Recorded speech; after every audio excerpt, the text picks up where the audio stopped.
children. How are you? Hope all of us are doing good. Now the topic that we will study today is reaching the age of adolescence, and the things we will learn are adolescence and puberty, endocrine system, reproductive health. Growth is a natural process which involves physical and mental development of an organism. Various parts of the baby grow with the increase in weight and height. But around the age of 10 to 11, the growth becomes very fast. Not only height, various other changes also take place in the body. These changes indicate that now we are on the way of growing from a child to an adult. The rate of growth is different in each stage and also varies from person to person. This type of growth in humans is a natural phenomena. तो growth में क्या होता है कि किसी भी organism का physical और मेंटल डेवलपमेंट होता है. बॉडी के अलग अलग जो पार्ट्स हैं वो इंक्रीज होते हैं, बॉडी का वेट और हाइट भी इंक्रीज होता है. लेकिन 10 से 11 साल के बीच में जो ग्रोथ है वो बहुत ही ज़्यादा फास्ट हो जाती है.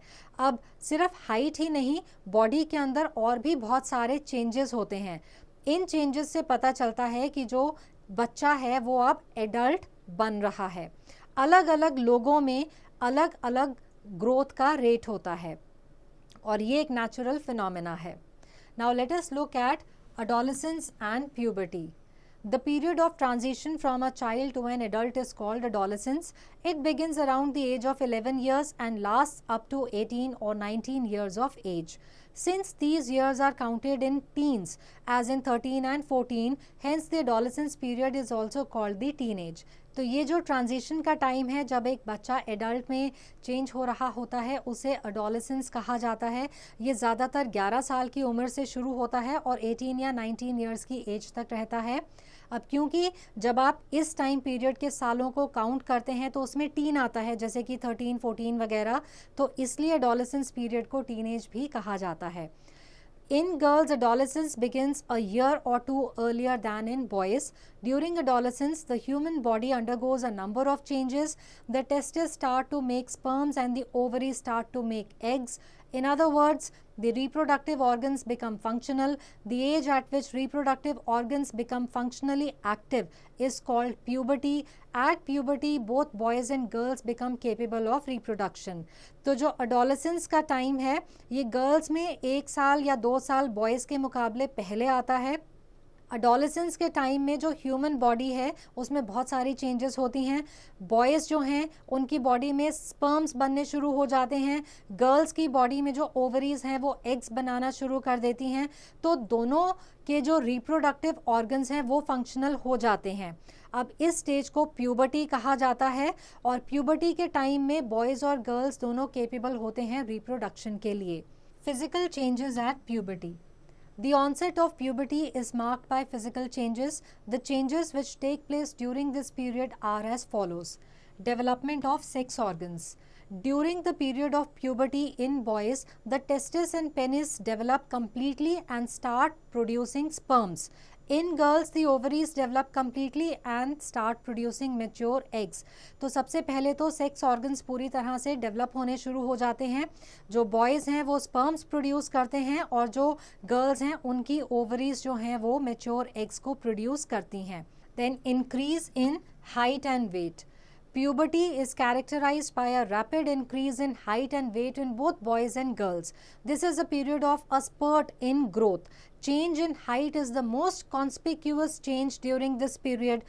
The long bones, that is the bones of the limbs, arms and legs, show sudden increase in length during this period.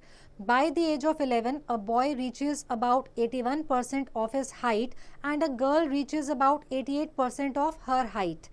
Generally, girls grow faster than boys, but both boys and girls reach their maximum height around 18 years of age. Generally, the height of an individual depends upon the genes which are inherited from parents.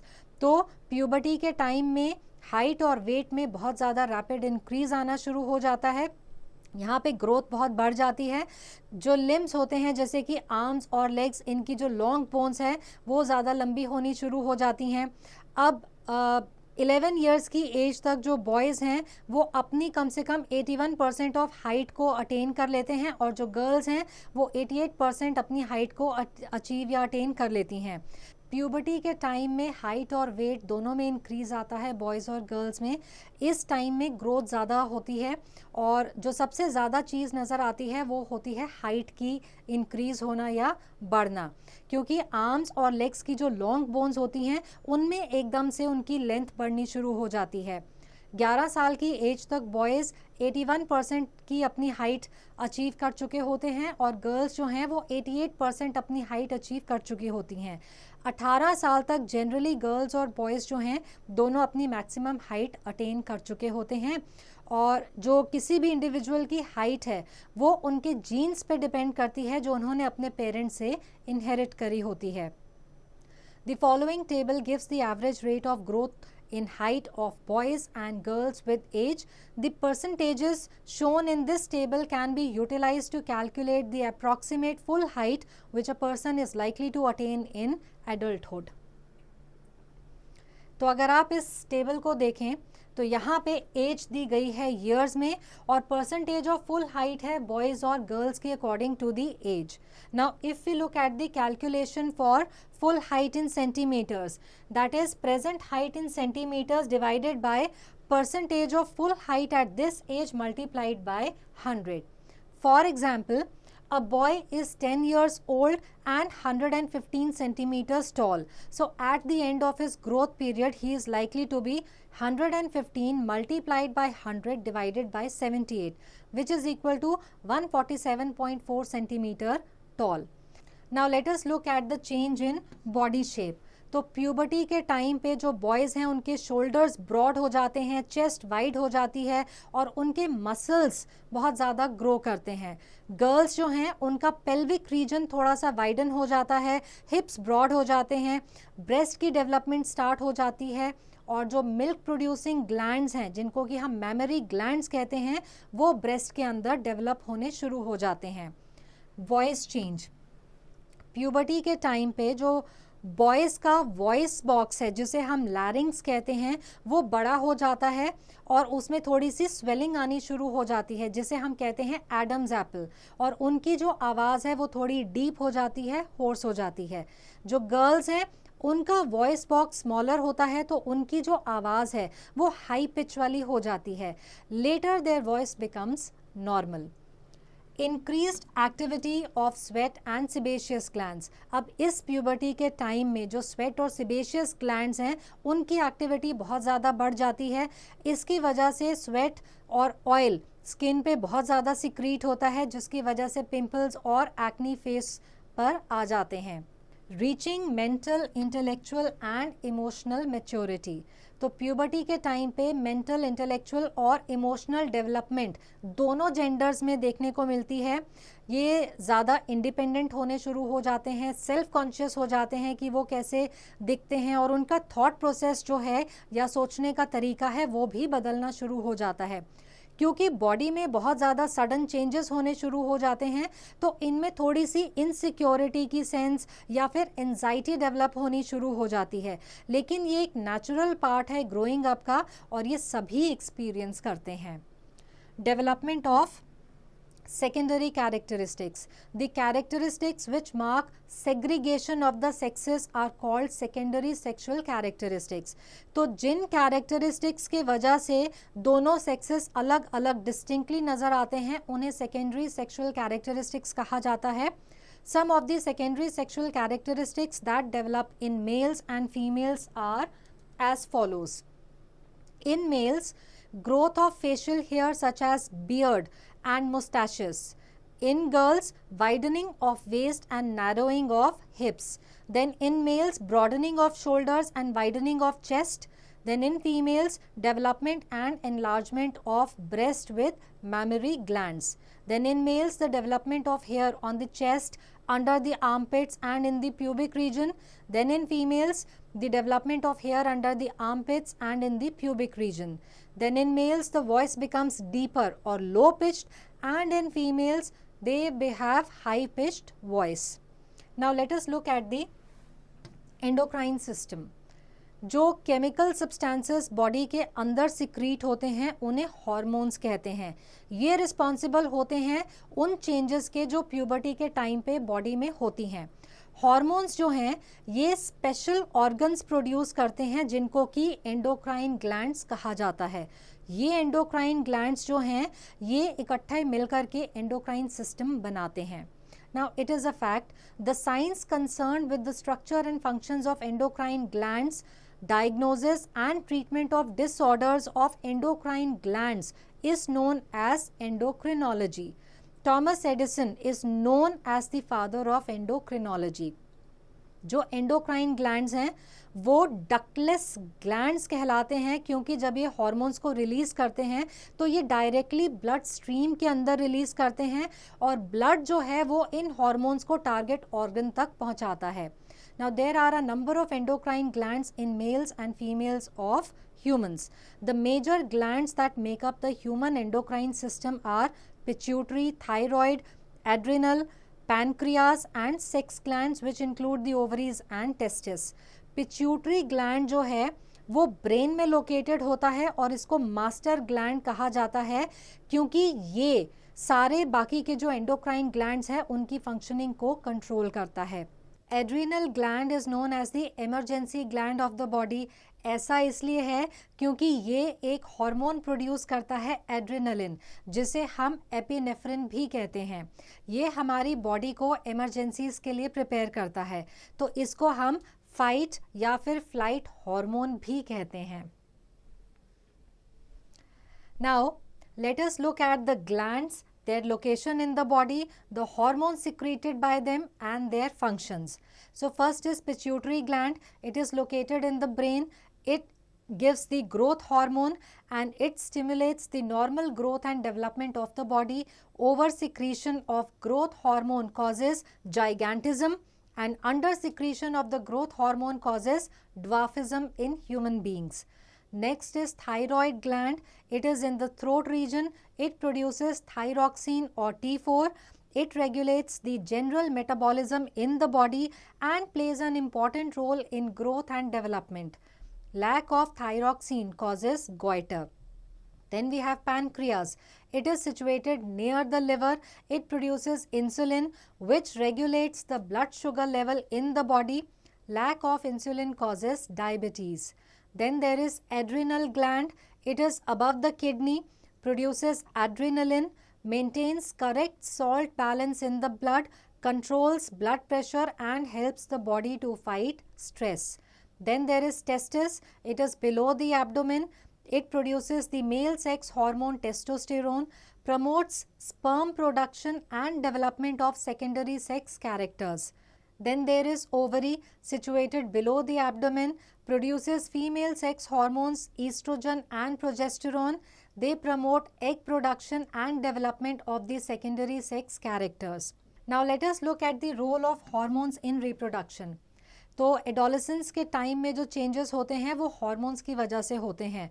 Pituitary gland के जो hormones हैं वो stimulate करते हैं testis और ovaries को कि वो अपने सेक्स हार्मोन्स यानी कि टेस्टोस्टेरोन मेल्स में, ईस्ट्रोजन एंड प्रोजेस्टेरोन फीमेल्स में उनको रिलीज करें।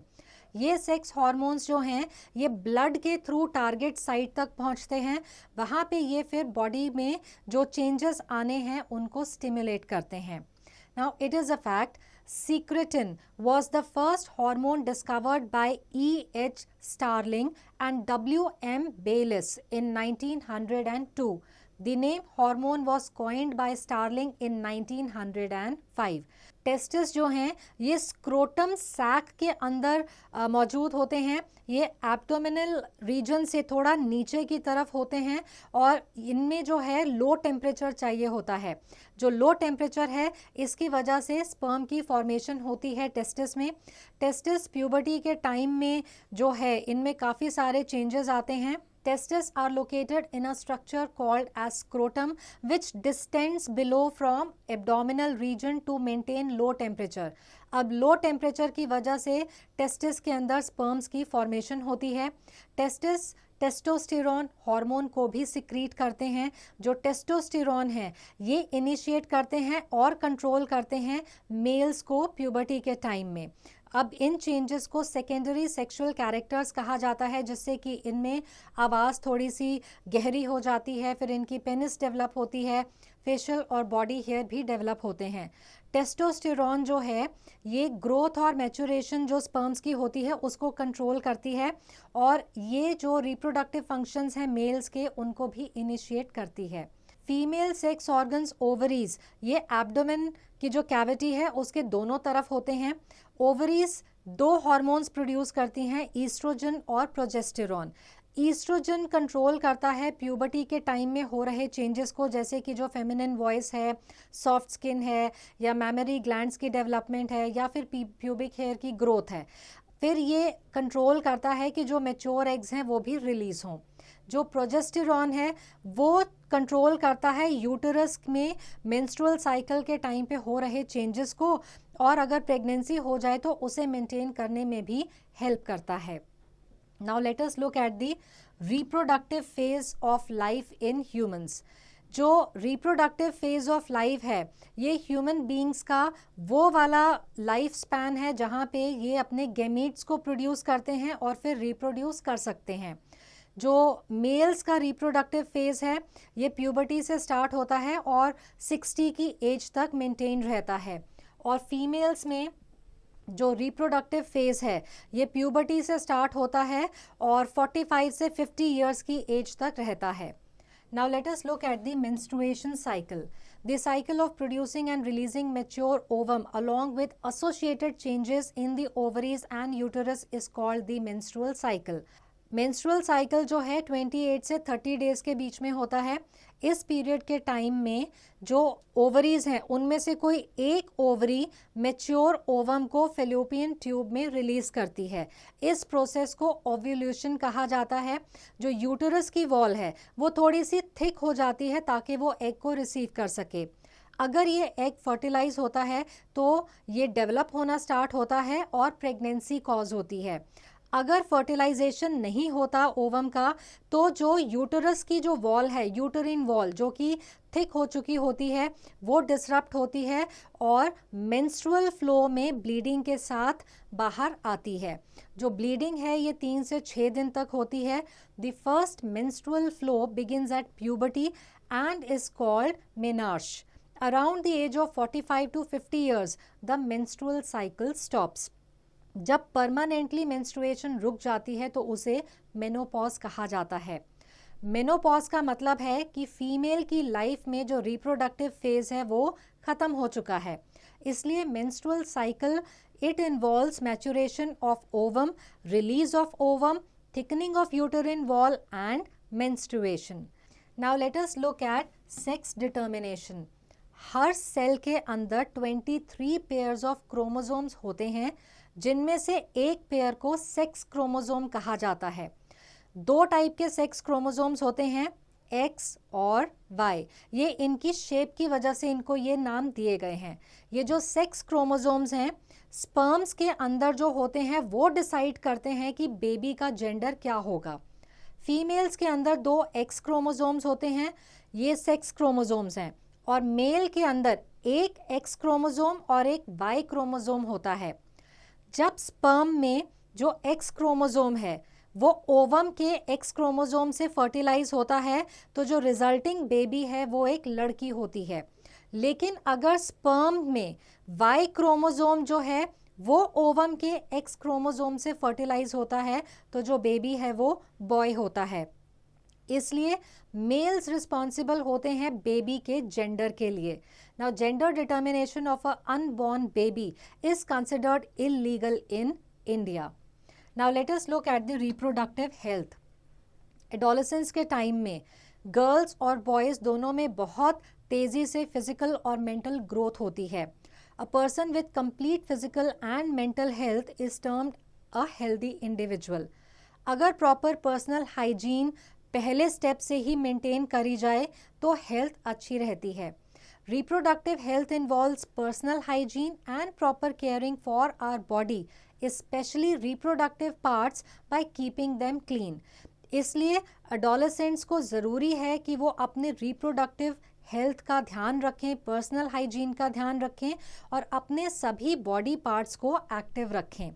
Some of the important measures to be taken by adolescents to maintain good health are balanced diet.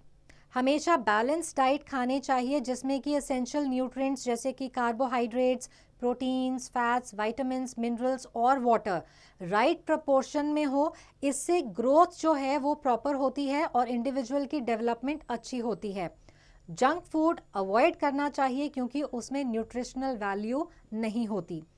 Then physical exercise. Physical exercise करने से body fit रहती है, strong बनती है, बहुत सारा पसीना निकलता है. Rope skipping is a good exercise for girls and boys. Walking and jogging keep the body warm and help in breathing oxygen rich fresh air. Then personal hygiene. बचपन से लेकर के लाइफ के एंड होने तक बहुत ज़रूरी है कि पर्सनल हाइजीन को मेंटेन किया जाए. Daily bathing and usages of deodorants are the must for adolescents to get rid of sweat. Cleaning of private parts is important to prevent possible infections. Girls को पीरियड्स के time में special care करनी चाहिए कि अपने जो है private parts उनको ढंग से क्लीन करके रखें.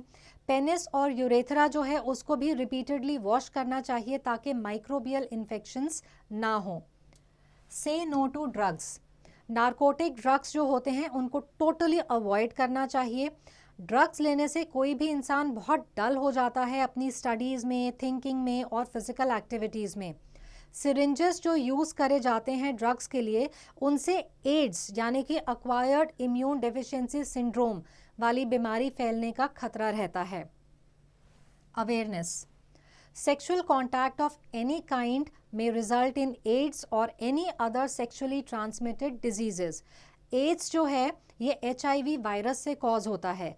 ये वायरस स्प्रेड होता है इन्फेक्टेड नीडल से, ब्लड ट्रांसफ्यूजन से, या फिर अगर कोई इन्फेक्टेड मदर है तो उसके बेबी में ब्रेस्ट फीडिंग से, या फिर सेक्सुअल कांटेक्ट से अगर किसी इन्फेक्टेड पर्सन के साथ हो जाए तो. इसलिए हमेशा सावधानी रखनी चाहिए अपनी हेल्थ की और अपने को इन डेंजरस डिजीज से बचा के रखना चाहिए. एडोलेसेंस में इस स्टेज पे शादी अवॉइड करनी चाहिए. इंडिया में शादी की जो लीगल एज है बॉयज़ के लिए 21 है और गर्ल्स के लिए 18 ईयर्स है. A couple should take up the responsibilities of parenthood only when properly settled. This keeps them mentally, physically and emotionally and financially healthy. Reproductive health और reproductive care ये बहुत ज़रूरी हैं एक healthy child के लिए और एक अच्छे parenthood के experience के लिए. Now let's take a quick recap. The period of transition from a child to an adult is called adolescence. The age at which reproductive organs become functionally active is called puberty. The chemical substances secreted by the body are called hormones. Hormones are produced in special organs called endocrine glands. Adrenal gland is known as the emergency gland of the body. The process of release of a mature ovum by an ovary is called ovulation. During adolescence, both boys and girls show rapid physical and mental growth. So I hope that this chapter is clear to all and answering questions based on this chapter will now be easy.